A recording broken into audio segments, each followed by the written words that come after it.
बैसाख मास की शुक्ल पक्ष की तृतीया तिथि भारतीय संस्कृति में एक ऐसा स्वर्णिम पृष्ठ है जो अक्षय पुण्य और अटूट शुभता की गाथा गाता है।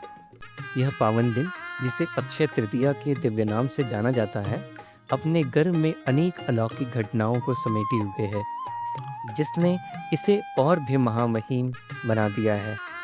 कहा जाता है कि इस पुण्यतिथि पर जगत के पालनहार भगवान विष्णु ने धरती पर अपना छठा जन्म अवतार भगवान परशुराम के रूप में अवतरण लिया था। उनके तेजस्वी व्यक्तित्व और न्यायप्रिय स्वभाव ने इस दिन को एक विशेष ऊर्जा और पवित्रता से भर दिया। उनके जन्म के समय प्रकृति में एक अद्भुत सामंजस्य तथा आकाश निर्मल था, दिशाएं शांत थीं, मानो स्वयं प्रकृति भी इस दिव्य बालक के आगमन का स्वागत कर रही थी। बाल्यकाल से ही परशुराम अपनी असाधारण बुद्धि और वीरता के लिए जाने जाते हैं। उन्होंने अपने गुरुओं से वेदों, शास्त्रों और शुभ कला यानी कि युद्ध कला का गहन शिक्षण प्राप्त किया। उनका क्रोध अन्याय और विरुद्ध के प्रचंड अग्नि के समान था, लेकिन उनका हृदय जरूरतमंदों के लिए करुणा से भरा हुआ था। अक्षय तृतीया के दिन भगवान परशुराम की जयंती मनाई जाती है और उनकी वीरता, न्यायप्रियता और त्याग की भावना को स्मरण किया जाता है। इस महत्वपूर्ण दिन एक और बहुत अद्भुत घटना घटी, जब दिव्य ज्ञान के सागर महर्षि वेद व्यास ने अपनी अलौकिक दृष्टि से महाभारत की अमर कथा का ज्ञान प्राप्त किया।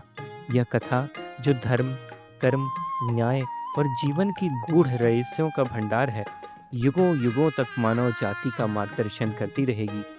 महर्षि वेद व्यास ने इस विशाल ज्ञान को लिपिबद्ध करने के लिए भगवान गणेश का आह्वान किया।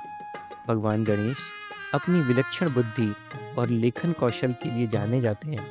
उन्होंने इस कार्य को स्वीकार किया, लेकिन एक शर्त के साथ, उनकी लेखनी क्षण भर के लिए भी नहीं रुकनी चाहिए।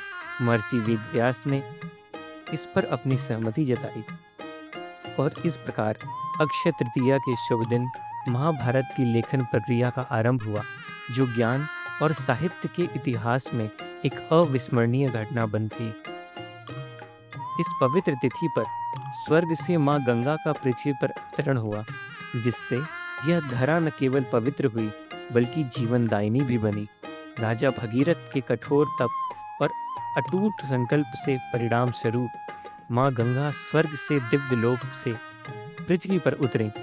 उनके वेग और प्रवाह में अद्भुत शक्ति थी, लेकिन राजा भगीरथ की प्रार्थना पर उन्होंने पृथ्वी पर विनाश से बचते हुए अपनी गति को नियंत्रित किया। गंगा का निर्मल जल प्राणियों के लिए जीवन का स्रोत है और आत्मा की शुद्धि का माध्यम बना। अक्षय तृतीया के दिन गंगा के अवतरण को स्मरण करना, प्रकृति के प्रति कृतज्ञता व्यक्त करना और जल के महत्व को समझना ही हमारे इस दिन का एक कल्याणकारी उपयोग है। देवताओं के कोषाध्यक्ष और धन की अधिपति भगवान कुबेर ने भी इसी दिन मां लक्ष्मी को कठोर तपस्या करके उन्हें अवतरित होने के लिए कहा। कुबेर ने, जो पहले एक साधारण यक्ष थे, उन्होंने धन और समृद्धि की देवी मां लक्ष्मी की आराधना में अपना सर्वस्व समर्पित कर दिया। उनकी तपस्या इतनी गहन और निष्ठापूर्ण थी कि मां लक्ष्मी प्रसन्न हुई और उन्होंने धन का देवता बनाने का अक्षय वरदान उनको दिया। इस घटना को स्मरण में अक्षय तृतीया के दिन मां लक्ष्मी और भगवान कुबेर की विशेष पूजा की जाती है, जिससे भक्तों को धन, समृद्धि और ऐश्वर्य की प्राप्ति सदा बनी रहे।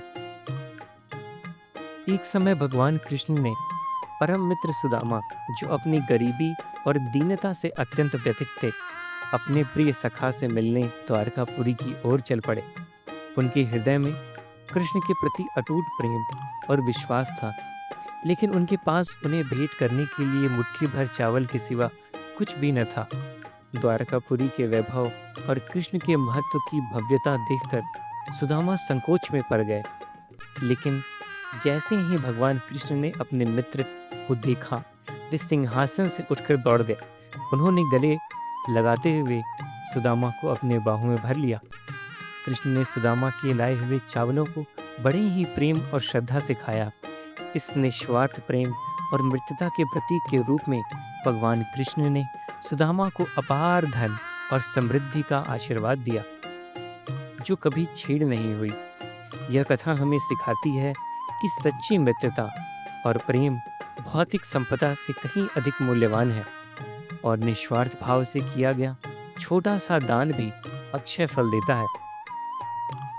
वनवास के कठिन समय में जब पांडवों को भोजन की कमी का सामना करना पड़ा, तब उनकी धर्मपत्नी द्रौपदी ने भगवान कृष्ण से सहायता के लिए प्रार्थना की। उनकी करुण पुकार सुनकर दीनदयाल भगवान कृष्ण प्रकट हुए और उन्होंने पांडवों को एक अद्भुत पात्र दान दिया, अक्षय पात्र। यह अक्षय तृतीया के पवित्र दिन उन्होंने प्राप्त किया। इस पात्र की विशेषता यह थी कि इसमें भोजन तब तक समाप्त नहीं होता जब तक कि द्रौपदी स्वयं भोजन न कर ले। इस दिव्य पात्र ने पांडवों को अपने वनवास के दौरान सभी आगंतुकों और स्वयं के लिए पर्याप्त भोजन उपलब्ध कराने की सहायता की। यह कथा भगवान की कृपा और भक्तों की रक्षा करने के लिए उनकी क्षमता का प्रमाण है। इस प्रकार अक्षय तृतीया एक ऐसा पवित्र और महत्वपूर्ण दिन बन गया, जो के अवतार, ज्ञान के आरंभ और पवित्र नदी के अवतरण, धन के देवता के वरदान और दिव्य मित्रता की यादगार कहानियों से जुड़ गया। यह दिन हमेशा यह संदेश देता है कि श्रद्धा, भक्ति, निस्वार्थ कर्मों का फल कभी नष्ट नहीं होता और हमेशा अक्षय रहता है।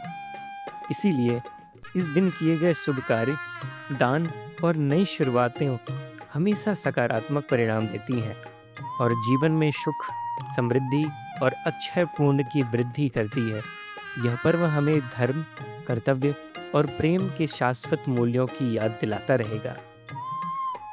तो मित्रों, यह थी अक्षय तृतीया से जुड़ी हुई अन्य कहानियाँ और उनका सार। आप हमारे इस पथ प्रदर्शी चैनल को लाइक करें, शेयर करें और सब्सक्राइब करें। हम फिर मिलेंगे आपसे एक अन्य हिंदू त्यौहार और उसके महत्व को आपसे बांटते हुए। तब तक के लिए धन्यवाद।